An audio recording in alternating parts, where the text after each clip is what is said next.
સમગ્ર બનાસકાંઠા જિલ્લામાં આજથી સ્વચ્છતા હી સેવા કેમ્પેનનો શુભારંભ કરેલો છે. આ શુભારંભની શરૂઆત માં જગતજનની અંબાના પ્રાંગણમાં ગબ્બર તળેટી ખાતે કરેલ છે.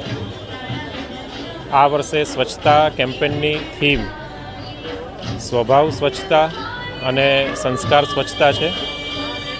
એટલે સ્વચ્છતા એ ખાલી ઝુંબેશ રૂપે મર્યાદિત ન રહેતા આપણા સામાન્ય જીવનમાં આવે, આપણા સ્વભાવમાં આવે અને સ્વચ્છતા એ જ આપણા સંસ્કાર બને, એ થીમ સાથે આ વર્ષના સ્વચ્છતા હી સેવા કેમ્પેનની ઉજવણી થઈ રહી છે.